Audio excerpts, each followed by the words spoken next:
The camera sweeps across a ruined Earth, once a thriving planet, now reduced to a wasteland. The skyline of cities that were once full of life is now nothing but crumbling towers, scorched by the relentless onslaught of alien forces. Massive Vorak ships, black and menacing, hover high above, their shadows stretching across the land. The air is thick with smoke, the distant sounds of explosions echoing through the broken landscape. At the heart of this destruction stands Commander Tessa Varick, a battle-hardened leader, her eyes scanning the chaos. She's leading the last human resistance, a small but determined group of soldiers holding the line against the Vorak swarm, a terrifying alien species that has wiped out most of the human colonies across the galaxy. Tessa grips her rifle tightly, her knuckles white from the pressure. Her team fights desperately around her, their weapons barely scratching the surface of the Vorak's advanced energy shields. The aliens' towering, insect-like forms are everywhere, swarming over the remnants of the human defenses.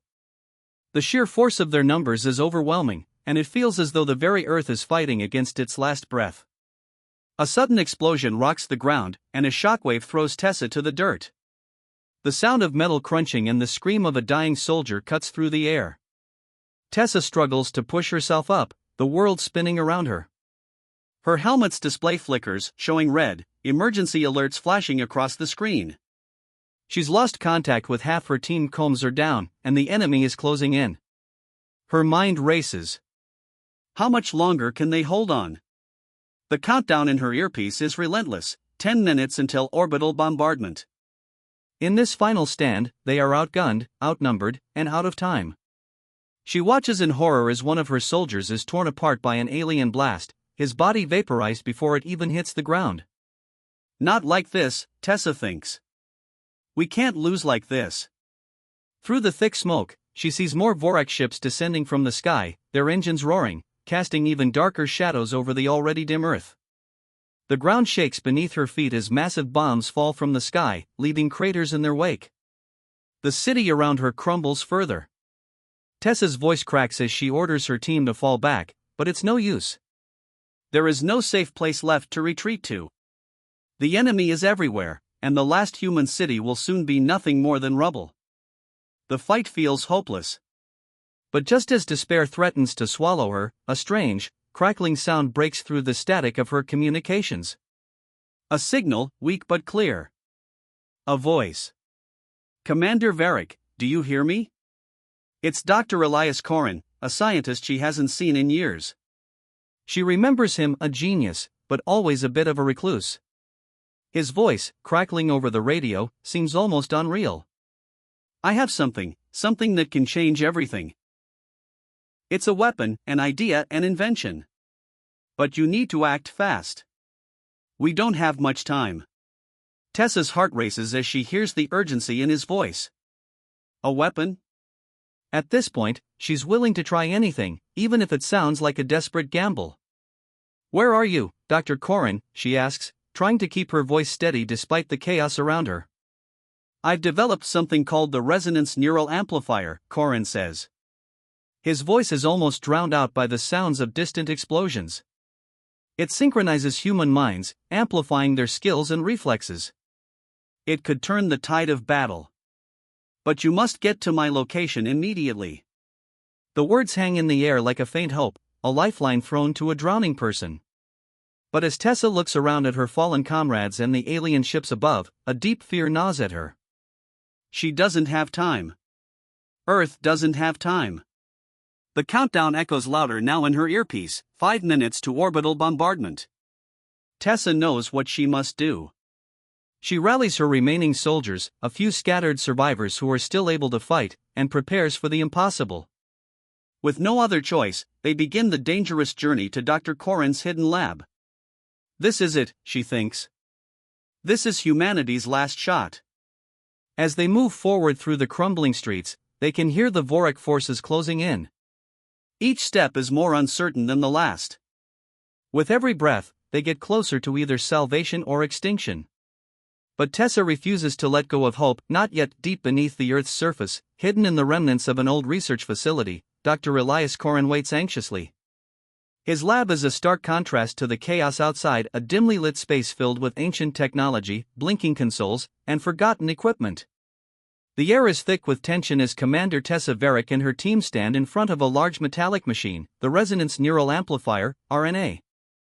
Corin, once known as a quiet genius, now appears frantic. His mind races with the weight of the moment. This could work, he mutters to himself, adjusting the controls. It has to work. The RNA is humanity's last hope. It's a strange device, a helmet-like apparatus with neural connectors that are supposed to link the minds of its users. It promises to enhance human abilities, speed, strength, intelligence, and reflexes by syncing everyone in the team. Theoretically, it could turn the tide of war. But, the truth is, no one really knows if it will work. Tessa looks at the device, uncertain. She's led her team through hell, and every choice she's made so far has been a gamble. But this is different. She turns to her soldiers, all exhausted from endless battles, their faces weary from losing everything they've known. They need something, anything, to give them a fighting chance. "We're doing this," she says firmly. No turning back. The team members, hesitant but desperate, agree to test the RNA. Corporal Mason, the youngest member, steps forward first. His hands tremble as he places the neural helmet on. His heart pounds in his chest. Tessa watches as the machine hums to life. Corin's eyes narrow in concentration as the neural interface starts to connect. The air in the room crackles with energy. A few seconds pass, and then Mason gasps, his body shuddering. He's clearly struggling to keep control. Pain flashes across his face, but it's not just physical, something deep within him is changing. His eyes widen, and then, without warning, he's moving. Faster than any human should be able to, his body flowing through the air with the grace of a seasoned fighter. It's working," Mason breathes, stunned by his newfound abilities. He looks at his teammates with amazement. "I can see everything, every detail." Tessa and the others look at him in awe. The effects are undeniable. They begin to feel their own senses sharpen, their muscles tightening with strength they haven't felt in years. They can hear every footstep, see every movement in crystal clarity. Tessa feels the rush of energy surge through her veins, and her once exhausted body feels as though it's been revitalized. She moves with speed and precision, her mind racing with quick decisions and strategies. But it doesn't come without a cost. As more team members connect to the RNA, the pain becomes worse. Sergeant Bonner stumbles, clutching his head, his vision blurring. "Something's wrong," he groans. "My mind, it's too much." The side effects are beginning to show. Some soldiers collapse, disoriented, their bodies fighting the overload. But they push through it. They have no choice. They're the last hope for humanity. Corin's voice breaks through the pain, urging them to hold on, to trust in the process. The neural synchronization slowly stabilizes. Minutes pass, and soon, the team stands ready. Their physical abilities have been enhanced far beyond human limits. Their reflexes are lightning fast, their strength multiplied. They now have the power to take on the Vorik, or so it seems. But even with all this new power, the reality sets in. They're still outnumbered and outgunned. As they prepare to leave the facility and head back to the front lines, the weight of their mission hits them. The Vorik are still a formidable force, one they can't defeat with raw strength alone. Tessa and her team are still underdogs in the grand scheme of things. The Vorik have advanced technology and overwhelming numbers. But now, they have something the aliens don't, unity and a fighting spirit that can't be easily broken. "We may have the power," Tessa says to her team, her voice steady. "But we're not just fighting for survival. We're fighting for humanity." With renewed purpose, they march out into the chaos. They may still be the underdogs, but now they're the underdogs with a chance. A chance to prove that human ingenuity, determination, and heart can stand against anything, even the most technologically advanced alien force in the galaxy. The squad is ready. Commander Tessa Varick and her team stand outside the massive alien supply ship, a Vorik war machine, heavily guarded and brimming with supplies that could turn the tide of the war. The human resistance has only one goal: to infiltrate the ship, sabotage its power core, and steal the Vorik technology that could give them an edge in the fight. But this mission will be unlike any they've faced before. The team moves through the ship's dark, metallic halls, their enhanced abilities allowing them to move with eerie silence. Their senses are heightened, every sound, every movement sharp and clear. Tessa leads the way, her eyes scanning every corner. Corporal Mason and Sergeant Bonner flank her, their weapons drawn, ready for whatever the Vorik might throw at them. As they breach the first security checkpoint, the action explodes. A swarm of Vorik soldiers charges in from the shadows, but the humans are faster. Their new reflexes allow them to anticipate every move, dodging attacks, and countering with deadly precision. The camera follows closely as Tessa, Mason, and Bonner engage in intense hand-to-hand combat, their movements fluid and synchronized. The scene is a whirlwind of punches, kicks, and energy blasts as the humans cut through the alien soldiers with near-perfect coordination. The Vorik are strong, but the humans have something they don't: unity. With each move, they complement each other, covering one another's weaknesses, making their way deeper into the ship. The Vorik soldiers fall, one by one, as the team presses forward, showing the full extent of their enhanced abilities. It's the first victory humanity has had in months, and the resistance feels it. There's a glimmer of hope in the air. But the moment is short-lived. Just as the team reaches the central control room, the Vorik retaliate. They unleash a new weapon: hybrids. These new foes are a horrifying combination of alien DNA and human traits, enhanced by advanced AI intelligence. Their bodies are a grotesque mix of the two species, larger, faster, and deadlier than any alien soldier the team has faced before. The first hybrid steps forward, its eyes glowing with cold calculation. Tessa and her squad prepare for the fight of their lives, but as the hybrid approaches, something stops her cold. The hybrid's face, beneath the cold, alien features, looks strangely familiar. The realization hits her like a punch to the gut. This creature was once human. It's her brother, David Varick, who was captured by the Vorik years ago during the first wave of the invasion. Tessa freezes, her heart sinking. She tries to reach him, calling his name, but the hybrid only reacts with aggression, its advanced AI overriding any trace of humanity. In that moment, Tessa faces a gut-wrenching decision: save her brother, who is barely a shadow of the person he once was, or eliminate him to protect her team and humanity's future. The emotional weight of the decision hits her hard. Her brother, once a soldier like her, is now a weapon of destruction for the Vorik. She sees the faintest flicker of recognition in his eyes, but it's quickly replaced by cold, calculated hostility. Tessa knows that the longer she hesitates, the more lives will be lost. As the hybrid lunges toward her, her instincts take over. She pulls the trigger, ending the life of her brother. The shot is clean, but it doesn't make the act any easier. The pain of losing him, of having to kill a part of herself, lingers in her chest. The squad continues the fight, but the emotional toll is heavy. The team moves with renewed determination, their resolve hardened by the personal sacrifice Tessa just made. They know now that they are not just fighting an alien invasion, they are fighting for their very humanity, for the memories and lives that are being ripped away by the Vorik. As the team retreats from the supply ship, having completed their mission and secured the critical Vorik technology, the weight of the victory feels bittersweet. Humanity has scored its first real win, but the cost has been high. Tessa, more than anyone, understands the true cost of war. It's not just about defeating the enemy. It's about the sacrifices that shape who they are, and the price they must pay for survival. Humanity's forces, now fully synchronized and enhanced by the resonance neural amplifier, have gathered outside the massive Vorik mothership, a gargantuan, biomechanical fortress that seems to pulse with life.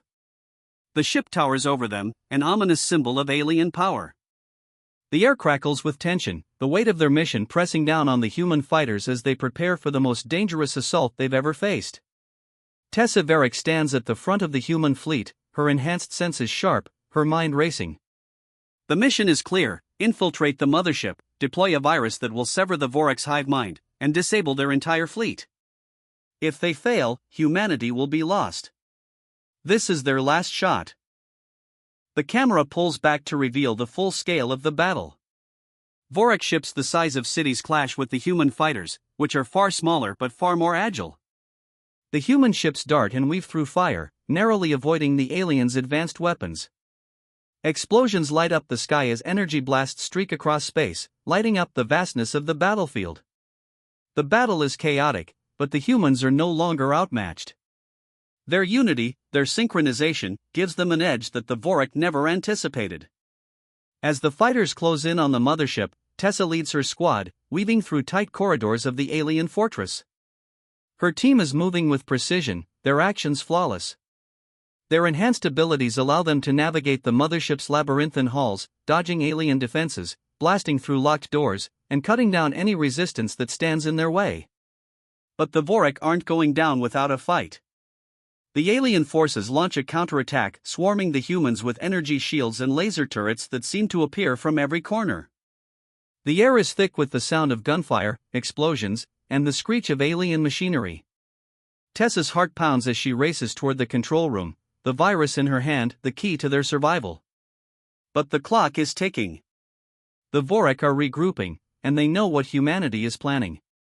Tessa and her team are the last line of defense, and every second that passes brings them closer to failure.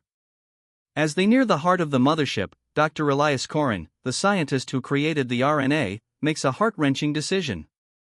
The Vorik launch another devastating wave of attacks, pushing the humans to the brink. Korin knows that if the human squad is to succeed, the RNA link needs to stay active and synchronized. Without it, their enhanced abilities will fade, leaving them vulnerable. In a selfless act, Korin stays behind to maintain the neural link, knowing it will cost him his life. The team's enhanced abilities are stabilized for just a few more critical moments, but it comes at a cost. As Tessa and her squad push forward to the heart of the mothership, Korin's life flickers out in the background, his last breath fueling the final push. His sacrifice gives them the power to keep fighting, to keep moving, to keep believing. Finally, Tessa reaches the central core, the heart of the Vorik hive mind. She plants the virus, and in a moment of quiet anticipation, the virus activates. There's a moment of silence. Then the ship groans, as if it is alive, and everything around them begins to collapse. The Vorik's hive mind is severed, their network disrupted. The entire fleet begins to fall into chaos. But as the mothership begins to implode, Tessa comes face to face with a familiar yet terrifying sight. Her brother, David, now fully transformed into a Vorik hybrid, stands in front of her. His eyes are cold and alien, the faint human memories gone. He is no longer the brother she once knew. The hybrid attacks, his movements fluid and deadly. The battle is brutal. Tessa is forced to fight with everything she has, but this is no longer just a battle for survival, it's a personal fight for her humanity. The virus is spreading, but there's still one last thing standing between humanity's victory and complete destruction: David. Tessa hesitates, her heart breaking. There's a flicker of recognition in his eyes, but it's quickly overtaken by the rage of the hybrid. In a final, gut-wrenching moment, Tessa makes the decision she never wanted to make.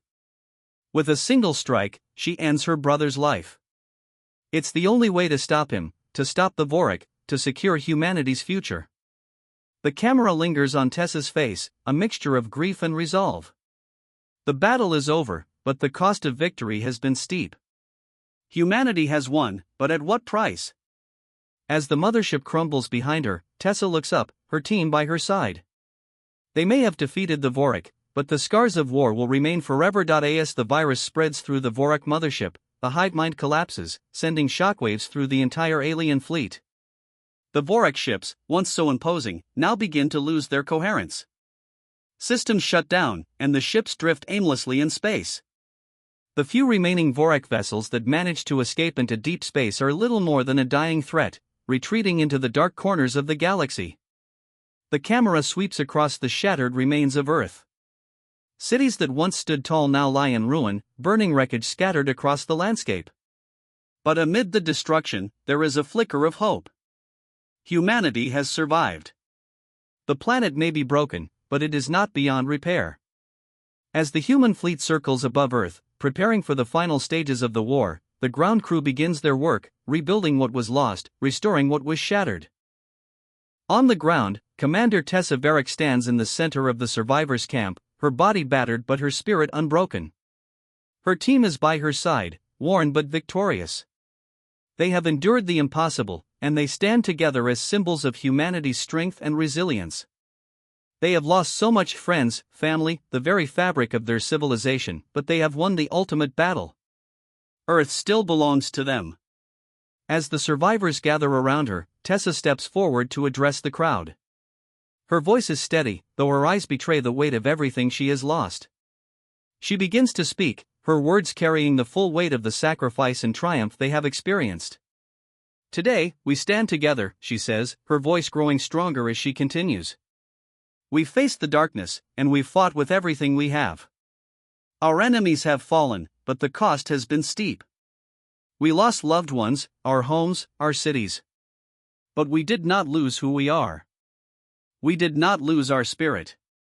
We are humanity, our unity, our will to survive, has carried us through. She pauses, looking out over the survivors, many of whom have tears in their eyes. The road ahead will not be easy. We have much to rebuild. But we have something no enemy can take from us, hope. Hope that we will rebuild our world, our colonies, and our future. We will rise again, stronger than before. The crowd erupts in cheers, their spirits lifted by her words. The sense of victory and determination fills the air, and the survivors know that the long journey ahead will require just as much strength as the battles they've already fought. But they are ready. They are united, and together, they will reclaim what was lost. The camera shifts to show humanity's next steps. In the distance, massive reconstruction efforts are underway.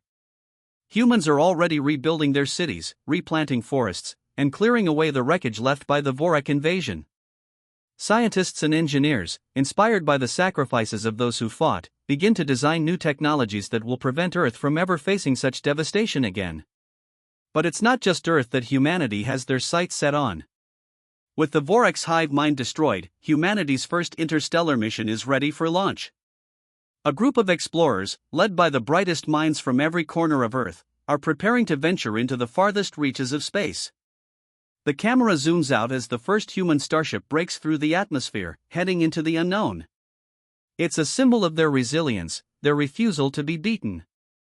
Humanity is no longer confined to Earth. The stars are within their reach. The final shot is a wide-angle view of the starship, leaving Earth behind as it heads toward the distant stars. The ship is small against the vastness of space, but it is a powerful testament to humanity's will. The future is unknown, but the possibilities are limitless. The camera fades to black as the ship continues its journey, marking the beginning of a new chapter in humanity's story, one of exploration, rebuilding, and unity.